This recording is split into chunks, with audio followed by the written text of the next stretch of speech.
Right, good morning, welcome back. Okay, Delboy's Garage Supplemental, going to do something a little bit different today. As the title says, aluminium welding, question mark. And what I want to show today is something I've found that I want to find out if it's aluminium welding or if it's a bit of a fraud or if it's just a substitute that I can actually use. What it is flux cored, low melting point aluminium welding rods or brazing rods to be given the exact description. So I've bought a pack. I've thrown 30 quid up the road to see if they work. I've got some test pieces I'm going to cut and I'm going to see if I can actually weld, join, braze, solder, whatever happens, two pieces of aluminium together. Because if I can, then this project takes on a whole new world of possibilities and I can bring you some amazing stuff that I wouldn't have been able to do. And that's if I can master it, which I may not. But there we are. Today's a little test. Aluminium brazing rods. I'll show you the product I bought and we'll do some tests to see if I can get the hang of it and see if it actually works. Get the hammer, see if we can break things once we've joined them. So let's get stuck in. Wish me luck. Right, okay, here's the first of these kind of videos. I'm not going to do a massive amount of these. I want to get on with the project. But when I saw this stuff, I was amazed and I thought, I know what adverts can be like. They'll tell you it does wondrous things. So before I go getting involved and committing my project to it, I always like to check if they actually work. And let's show you what it is first of all. It's not welding for what it's worth. That's why I put the question mark in the title here. Welding would infer that the metal itself, the two pieces of metal are fused together by melting them together. That's practically what welding is. You melt the two pieces of metal into one. This doesn't do that. It sticks them together like brazing or soldering. The braze or the solder seeps into the pores of the metal and makes a seriously strong glue type bond, but it's never going to be as strong as welding, which is what made me skeptical because all the claims on this information tell me that it is. And one of the claims that really intrigued me was stronger than the parent metal. Well, that sounds very advert-like, so I want to check that's true.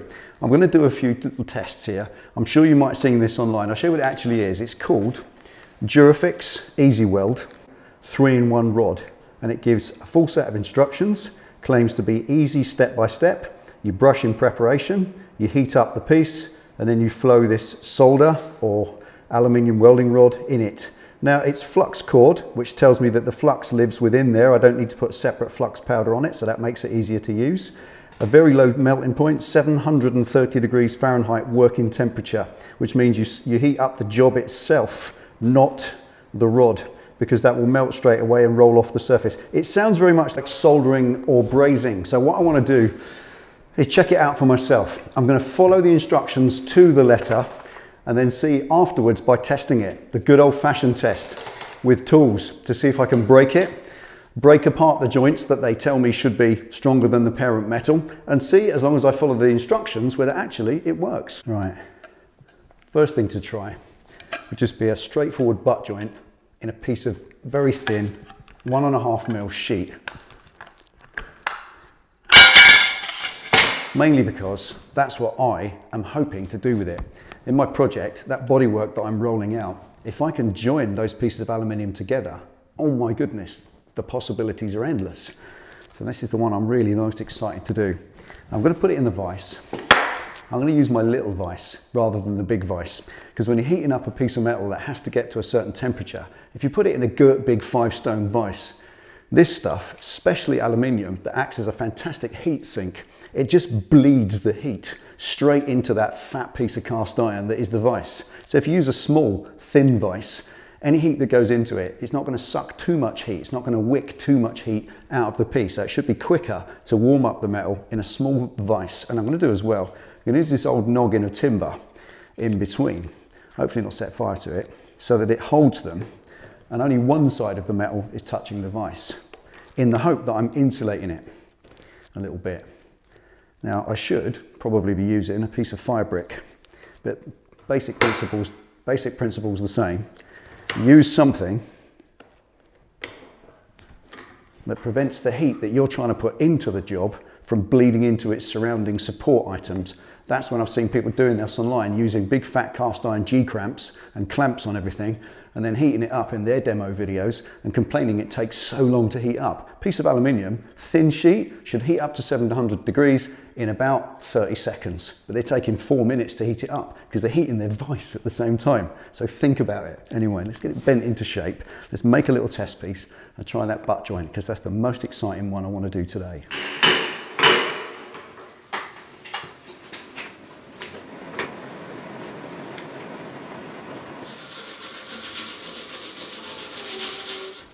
Right, there we are, joint prepared. Trick to any welding is a good, tight, close fitting joint all the way down and as clean as you can possibly get it. Now, in with the kit you get from Weld UK, you get this little stainless steel brush, little tiny thing, and that's extremely sharp. I wondered why stainless steel. I've got a drawer full of wire brushes. Why can't I just use one of them? Most of them are brass coated, regular mild steel wire, and they're good for cleaning up welds and stuff, but this is a stainless steel brush, and it's particularly sharp. And looking at it and what it does to the metal, I can see that what it does is rubs off the oxidization, anything that's on there, not just paint and finishes like that, that's a given obviously, but we're rubbing out the actual surface of the metal and scuffing it up and scoring it, because this stuff, it doesn't melt these two pieces of metal together. They don't blend at a metallurgical level into one piece, because the melt point of aluminium is, what is it, 1200 and something degrees, and these melt at 730. So they're only ever going to sit on the top of the metal, or hopefully ingress into the pores of the metal. So it tells me. So clean with your little stainless steel brush. You don't need to give it the bejesus, just a little light scuff. Take the surface off so it's kind of a matte finish. Got a nice joint. That's nice and clean. I'm going to go just a tiny bit further, a little bit of acetone. If you see the guys doing TIG welding, they always use acetone to clean up the metal before they weld it. So the more clean you can get it, the better. Every little helps. There we go. That's now as clean as can be. Let's get the torch sparked up and get going. And the tool for this is a standard home DIY propane torch. That's all you need to get it up to 730 degrees. This should be easy enough, shouldn't it? Let's give it a go then.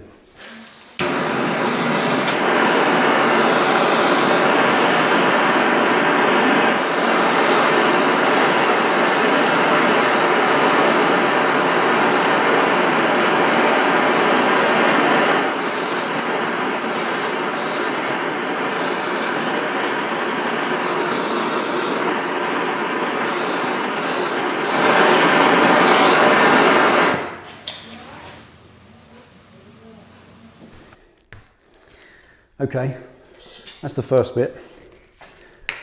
Now, butt welding two pieces of metal together with some solder or braze on the surface is about as bad as it gets, about as weak as it's likely to be. So let's see. Now, let's just take that out, let it cool off. That's the first bit. Now the second one, I want to join something together that's a bit thicker, a little bit of angle alley. I've cut it. I've V'd out the joint, as you do. If you just join anything thicker, if you're going to weld anything thick, you cut a little V between the two faces so they're not a butt joint, and then that allows the weld to drop into that joint, so it gives it a little bit better a chance to stick. So I'm going to put these in the vise again, going to heat them up, and see if I can lay some of this aluminium solder down in that joint and join these two pieces of angle together. And when we've done an array of different things, we get the hammers and the tools out and see if we can start destroying it. That's my favourite bit.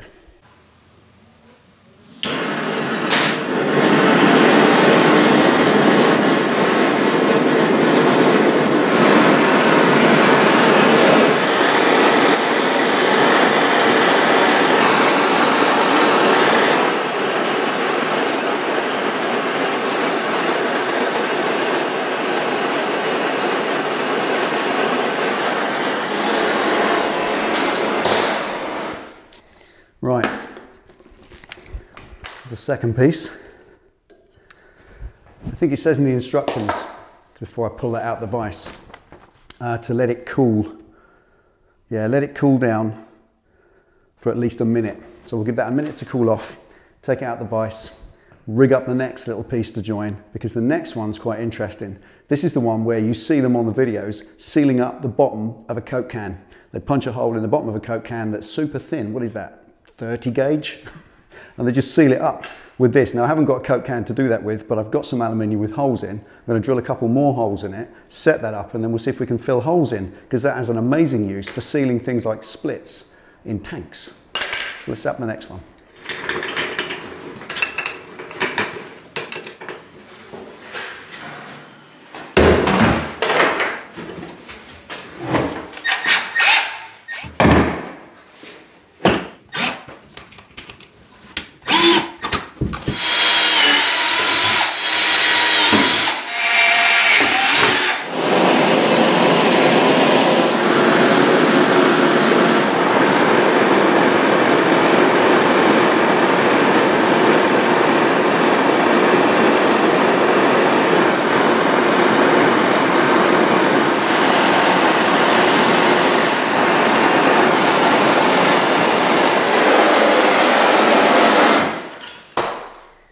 I like that. How quick was that? Imagine the possibilities if that turns out to be strong and resilient with things like sealing up holes that you don't need in an aluminium expansion tank. Imagine the possibilities of being able to make an aluminium expansion tank for my bike. Now that will be cool. Still got to pass the test yet. So let's put it with the others. And do one more test. This time I want to take a piece of angle alley, quite thick, 3-4 mil thick, another piece, it's about 5 mil thick, and I want to weld it on there. Now this is to see whether you could make a frame with this method. Initially I would think not on your life, because it's nowhere near strong enough for frame welding. But let's see how strong it actually is. Because once it's done, I can start the fun bit, hitting it with hammers. Let's get the last one done, and then we can start the tests.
Right, okay, that concludes 5 test pieces. But let's see how strong it is. So now that's pretty cold, we'll do that one last.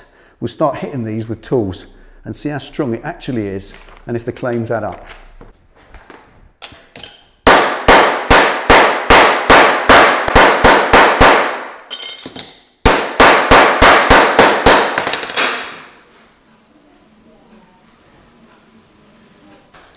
Well, that's pretty impressive, because straight away that tells me that if I join 2 pieces of metal together to then go in the English wheel and curve, I've got half a chance. It hasn't broken apart, but it's going. There it is. You can snap it in half if you've hammered it. So first one, okay, you can hammer it and it doesn't bounce off. Second one is this.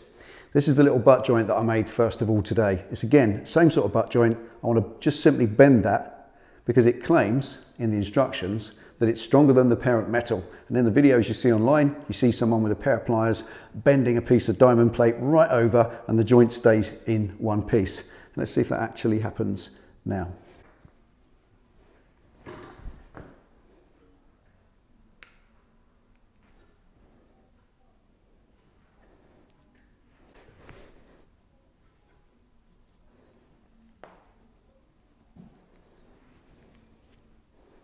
Coming off there. Let's get hold of that and pull it.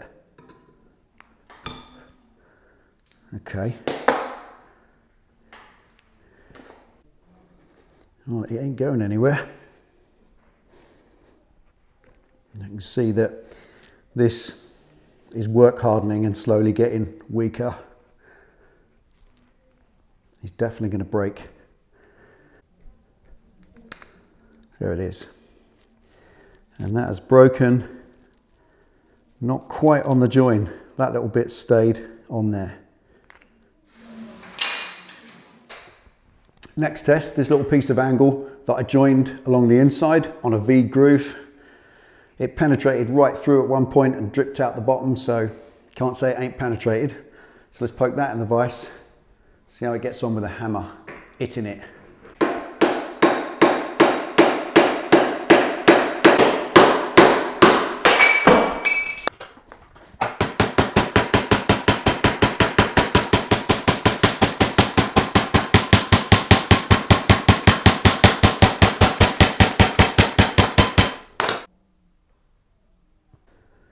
And how often are you going to put any joint that you've put together through that much punishment?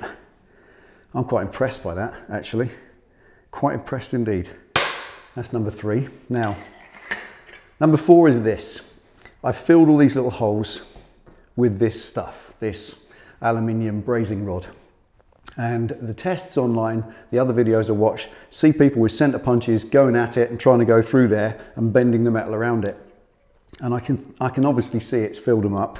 I want to see how I can file them flat first though, because you're not going to fill it up and leave it like that. You're going to want to grind that flat. So to give it a little bit more work to do, I'm going to file a couple of these completely flush so that actually the weld is just in the hole only, like a plug weld. And then you'd be able to sand it and polish it and it would not be there at all. Or do you have to leave it on the surface as a puddle in order to grip? That I think is a better test than just centre punching it. So let's do that.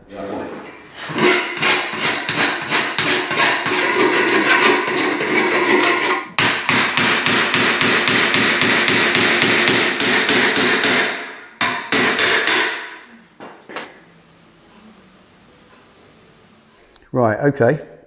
So it seems as if you scuff off the surface, it's not so strong. You can punch it through. If you leave it on there though, you can beat it all you like. So it acts quite well if the surface area is left in place. But if you need to grind it flat, well, that's not going to work for you. Perhaps have to TIG weld it instead.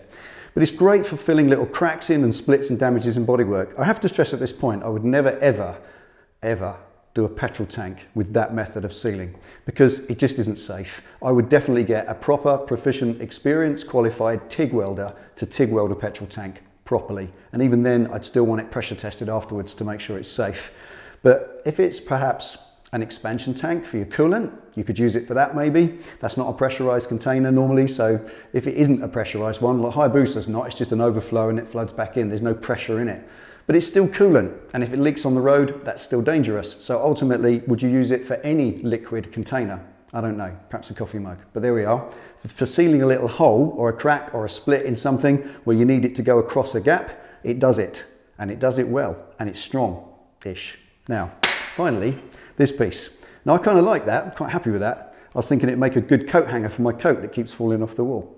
But I'm going to have to try and destroy it, you know that, that's what I did it for. I made a lovely job of those joints. It seems to control nicely in that 90-degree joint, it sits there really well. Getting it hot enough is all important, as you saw, it flows nicely, and that is now as good as I can possibly make it. Certainly with my meagre experience the first day doing this, I don't think I could have done that any better. So let's see how strong that is in the vise with the hitting stick. Wish me luck.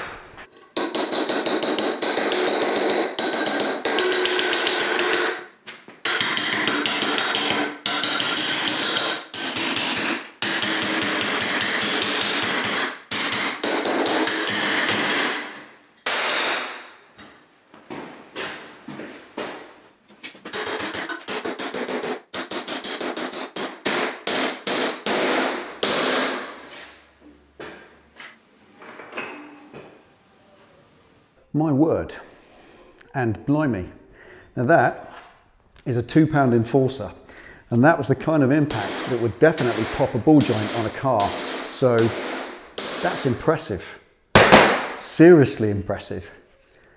It appears that if you get the joint really right and you really take your time to get it perfectly spotlessly clean, put a nice V in the joint, get it right up to temperature, which is 730 degrees. So just take the time to let it warm right up. Once it's preheated, get that stuff in there, nice and thick, layer it in, let it cool down, and it's strong. Now I'm really impressed with that, but this is about test, so I want to see just exactly how difficult it is to rip that off there.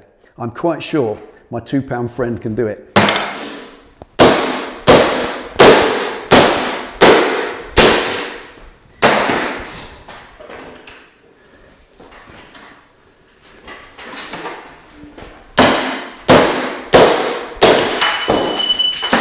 Gotcha. Okay, that's buggered up all over the place, and that's actually bent the box section. But it has, according to the instructions that say it's stronger than the parent metal, well, it wasn't. The parent metal did give a little, but this has just ripped away. It's left some, I'll give you a better look, it's left some on the part there, and it's left a lot on there. So in conclusion, let's clear this up first.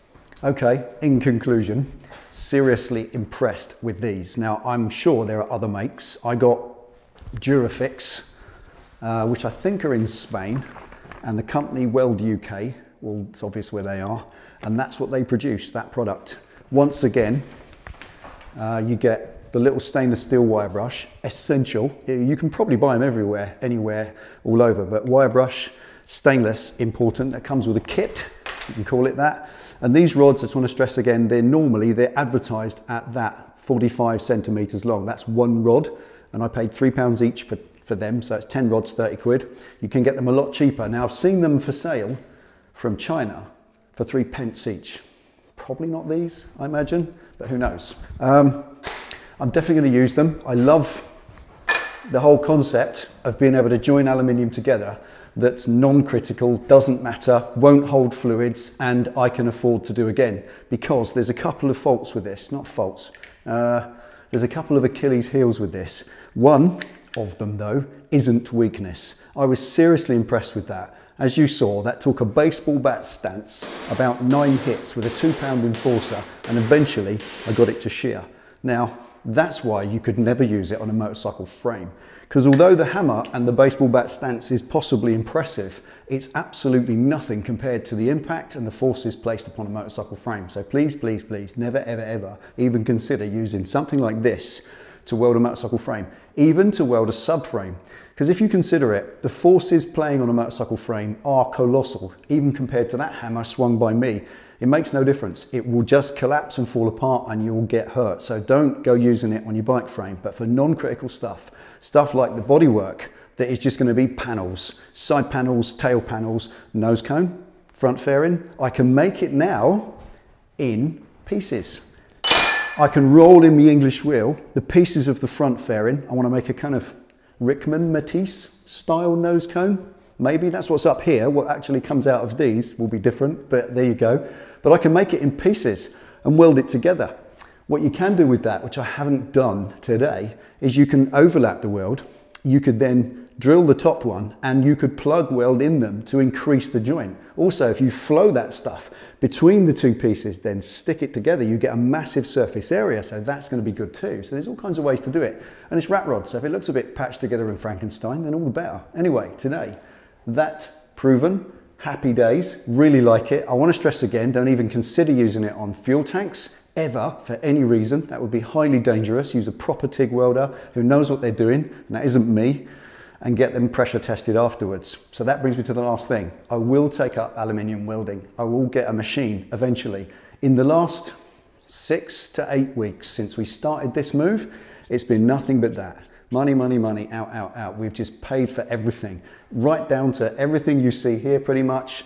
That's the money from our patrons. Thank you so much to the patron family, to everybody that has donated and supports what we do, including the company. So thank you for everything. It's put us where we are today. But to still go out and shelling out big machines, it isn't just the TIG machine. They're actually not that expensive. It's another bottle of gas, because the MIG welding gas is different. So I'll need 2 bottles of gas. I would also like an oxyacetylene setup, but that's 4 bottles then, because you need the oxygen and the acetylene, and of course that's then the trolley and all the stuff. So it goes on, and I will get those things as time goes on because I want to expand and improve this channel. Anyway, today was just a simple test on this aluminium welding stuff. I absolutely love it. I'm really impressed, and I will be using it in my project. So that's it for today. Thank you for watching. What do you think of it? Comments underneath. Take it easy, ride safe. We'll see you next time.